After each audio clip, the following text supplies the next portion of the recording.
Google was initially begun by a tiny, utopian-minded group in a garage. But then Maoist China, Nazi Germany and Soviet Russia had similarly humble and idealistic origins. Google's original slogan was "Don't be evil." They later altered this to "Do the right thing," but that's immaterial.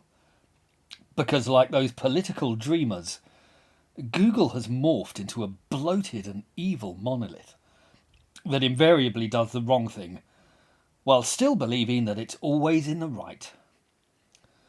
As one of the most powerful and wealthy companies on Earth, with a virtual monopoly on information, Google certainly has a responsibility to do the right thing. But this responsibility is permanently abused so it can push a distorted narrative.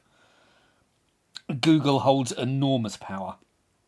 And like all those who hold enormous power, they abuse it for themselves and for their mates. It relies on censorship, propaganda, bullying, and outright lies to puff up its own worldview while attempting to squash and discredit any contrasting viewpoints, all of which it attempts to tar with the misinformation brush, all while pushing misinformation itself. Yet its control of the narrative is so complete that few people are even aware that this happens, even though the evidence stares them straight in the face every single day. What's surprising is how Google gives such a leg up to Silicon Valley's greatest rival, the giant corporations of mainstream media. The internet had a glorious opportunity to offer a counterpoint to the consensus drivel churned out by most of the legacy media, and that media was hugely threatened by the arrival of online competition. But instead of proving a threat, Silicon Valley has become a complicit dupe, falling over itself to promote the likes of CNN and the BBC, while quashing the original content creators who offer a true alternative to the stultifying conformity and arrogance of the close-minded and incestuous legacy media. It's a baffling own goal that can only be prompted by a financial motive, whether driven by their shareholders or by backhanders from the same established media conglomerates. Perhaps it's a bit of both. But regardless of that, Google's search facility is utterly corrupted. It's no open resource that people can use to research at their leisure. It's an engine of activist propaganda, one that tries to relentlessly push a narrow political line based on, frankly, a mountain of misinformation. Let's look at a couple of brief searches as a prelude. If you type "men can" into Google, the search engine will suggest men can get pregnant, men can lactate, men can have periods, men can breastfeed, and that one. But it will recommend nothing else. This is madness. Yet if you type "women can" into Google, it will suggest that women can impregnate themselves, women can do anything, women can do anything, quotes, women can reproduce without men, women can do this but men can't, women can lead, women can fly. This just gives the merest window into the activist drivel that underpins everything Google does. And this same adult philosophy informs every single search carried out on their site. And this is apparent in virtually everything you can think of looking for, either on their search engine or on the Google-owned YouTube. Let's look at the Buffalo shooting first. I made a film before which pointed out that the perpetrator of this crime was a far-left lunatic, something left in no doubt by the manifesto he published online. Yet most online and media outlets flagrantly lied and described him as being of the far right. They then spread even worse lies by suggesting that Tucker Carlson was somehow responsible for provoking the massacre. And Google? Well, Google actually deleted his manifesto from their search engine because they don't want you finding any inconvenient evidence. And a search on YouTube reveals how they've shielded the dishonest narrative. I'm showing all the search results right from the top, and it's all left-wing outlets like Vice, NBC, ABC, and CNN that portray the killer as a white supremacist. On it goes. MSNBC post films blaming right-wing pundits. CBC and ABC join in, with more posts from NBC and CNN. And it's all the same outlets. Never films from Ben Shapiro, The Daily Wire, Tim Pool, Liberal Hive Mind or Mark Dice, and rarely Fox News. These posts swiftly move into films directly blaming Tucker Carlson, with MSNBC also given airspace and flagrantly lying by saying that the suspect has cited Tucker Carlson's words, when he emphatically did no such thing. But this is all Google will provide for you. Outright lies and left-wing propaganda, with nothing allowed to question the narrative. Now, recently, Joe Biden gave a hugely controversial speech, spewing hate at Republicans who he denounced in the vilest terms. The speech was widely castigated, but you'd never know that if you relied on Google. Their YouTube search, surprisingly, brings up left-wing outlets like The Guardian, Independent and BBC, and suggests it's a moderate speech, warning that democracy is under attack. We're told we can see President Biden's full speech on democracy. And of course, it's the Republicans and Trump who are made to look bad and divisive, with a snarling picture of Trump calling Joe an enemy of the state. On it goes, with Joe made to sound moderate and look reasonable, warning about the potential collapse of democracy on MSNBC, CTV, and the Washington Post. The whitewash is so complete, so shocking. It's the sort of distorted propaganda you'd expect in North Korea, not the main source of information in the land of the free. It's Donald Trump who's the threat, and we get more, portraying Trump as a demon, giving no hint of the troubling nature of Biden's rant. In fact, he's fighting for the soul of the nation, according to CBS and the Washington Post. CNN claims it was Trump who gave Democrats a gift, which is an interesting conclusion, while NBC portrays the speech as a celebration of Labor Day. And on it goes, the misleading romantic gloss, which any truly objective viewer would have to regard as misinformation, is shamelessly pumped out. When criticism comes, it's designed to make Trump look bad for attacking a speech which defends democracy. It's poor Joe Biden who gets heckled while defending democracy and the state of the nation, and a deranged-looking Trump who calls Biden an enemy of the state.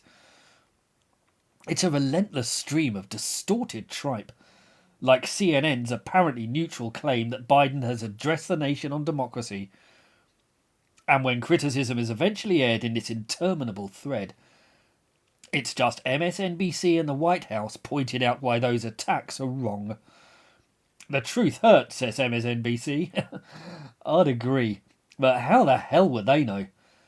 Really, the whole episode could have taught the most totalitarian socialist state in the world some sharp lessons on the power of distorted propaganda. Truly terrifying. Roe v. Wade and abortion is another divisive topic.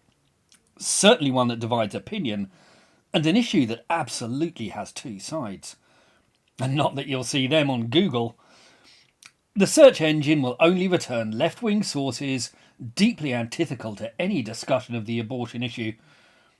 One even declares that Roe v. Wade affirmed the constitutional right to abortion. Funny, I don't recall abortion being mentioned in the Constitution. These sources claim the majority of the public disapprove, that abortion is a right. Overturning the article is an injustice. It's a chilling reversal. Look, I'm in favour of abortion, with reasonable term limits, but I also admit those against it at least have a valid case, and that a sensible discussion is essential. But there's no acceptance of this on Google. So they lean on Amnesty and CNN to make their case, or make the emotive claim that this will be responsible for the death of so many women. There is, as usual with Google, no nuance, no debate, no discussion, There's just a blasé assumption that their position is correct, so they promote it while hiding, practically deleting any alternatives. It's a shocking dereliction of duty. Whatever they think, it's evil. Now, the rising star of the Republican Party is Ron DeSantis, so obviously Google has to stick the boot in there. DeSantis had introduced a bill which barred teachers from pushing sexual discussion on children under 7 years old. Most people wouldn't have a problem with that, and there's certainly a discussion to be had in favour of that legislation. But guess what? Not on Google. Critics slam this legislation as the Don't Say Gay bill, claiming it victimised the LGBT community, despite the fact that it prohibits the advancement of heterosexuality too. And on that lie, the next great edifice of leftist and Google misinformation was built. Search on YouTube, and it's all NBC and ABC criticism of the controversial bill. DeSantis is portrayed as attacking Disney, while CNN are given space to slam his legislation as unconscionable. The LA Times and CNBC are elevated, as are the critics of DeSantis in Disney and on the radical left, who call for its abolition, without having read it, naturally. Google gives space to the White House to slam it, and for Andy Cohen to call it out. They advance an MSNBC segment of a student suing the Florida governor, and others shrieking that it's okay to say gay. MSNBC are given more space to call it controversial, and they push the prominent display of pride flags to the foreground, while trans activists get a say, and Disney is sided with again. But who doesn't get a say is anyone who thinks it's a good idea. Not on YouTube's search engine anyway. Because like every other topic, it highlights and forwards the leftist position, while utterly burying any conflicting viewpoints at all, just like a loyal commissar should. And the same thing happened over the Martha's Vineyard incident. Wealthy Democrats have been vocal about open borders for a long time, but DeSantis exposed their hypocrisy ruthlessly. When migrants were sent to exclusive Martha's Vineyard, they called in the army and kicked them out in hours. If Republicans had done that, they'd have been slammed as unconscionable villains. But when Democrats do that, then they still slam Republicans as villains. And of course, Google plays along, fully endorsing their deranged double standards. It's all CNN and the New York Times on their search engine. Questions about the legality of the Florida governor's move.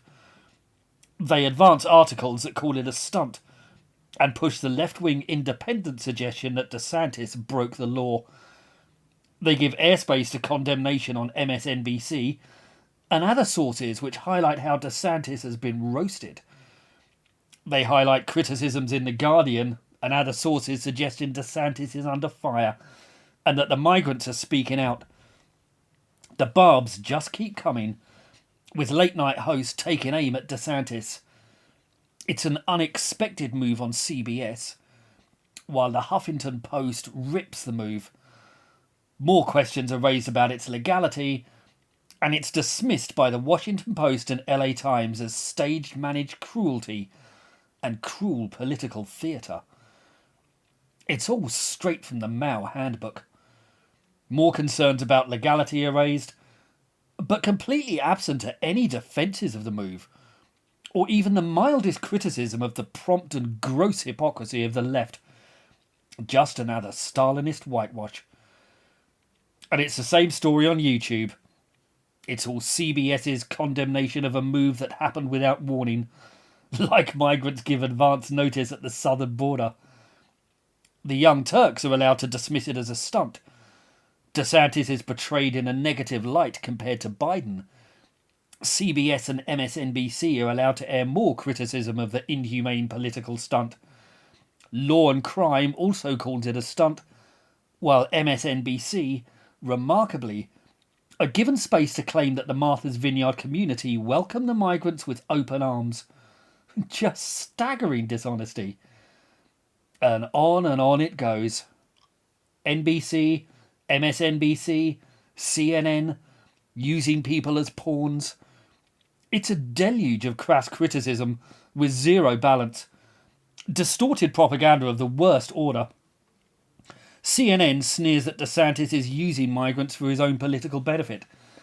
CBS and NBC damn it as a stunt, while MSNBC sneer that the stunt is reminiscent of a deceptive reverse freedom ride.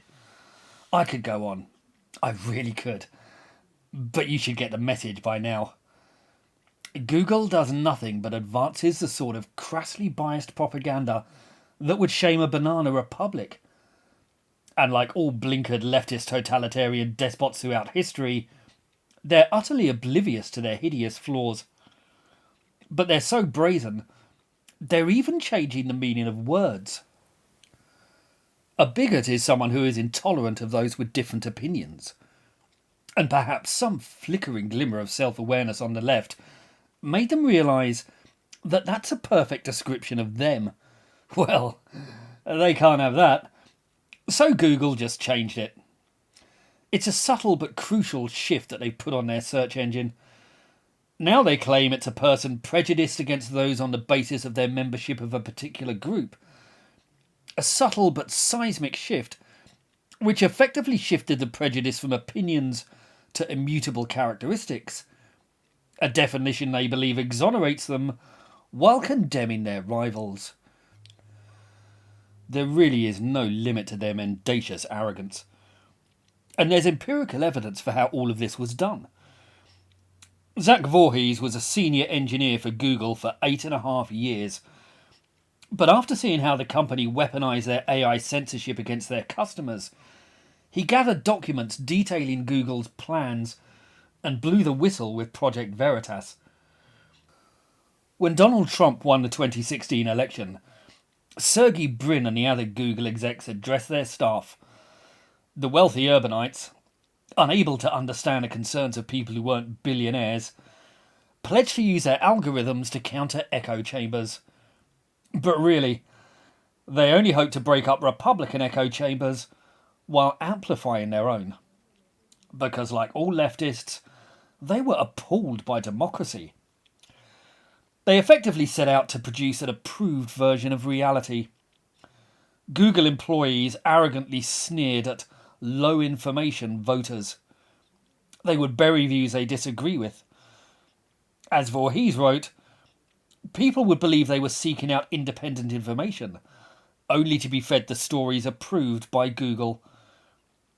We've seen the results of that here.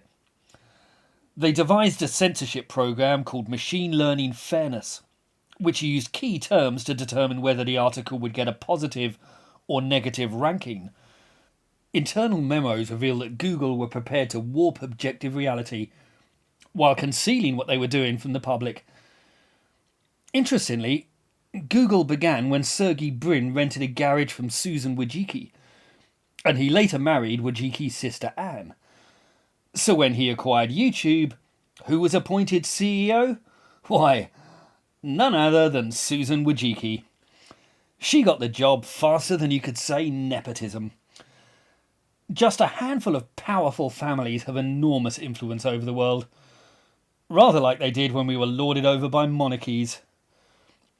Voorhees despaired of how, instead of organising the world's information and making it universally accessible, Google was installing itself as a secret gatekeeper to your access information. Their new algorithms allowed the executives to monitor whether the information being put out was consistent with the ideology Google wanted to promote. And the source they used to determine trustworthiness? Wikipedia. A propaganda outlet notorious for its bias and misinformation, but with the same political leanings as Google itself. Project Veritas had already exposed a Twitter engineer, Pranay Singh, and a Google executive, Jen Janai, boasting about how they had censured right-leaning users and planned to influence elections and subvert democracy.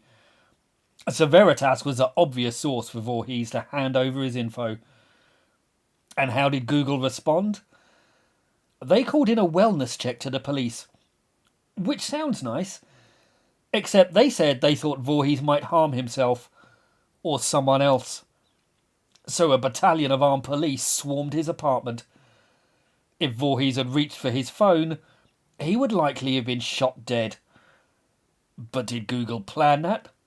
I mean, they'd have to be really evil to come up with that sort of scheme. If you want to support this channel, please like, subscribe, and think about buying my books. They're called The Tyranny of the Left, and they go into topics like this in much greater detail. They're available on the links below. Please do feel free to pick them up and let me know what you think. Thank you.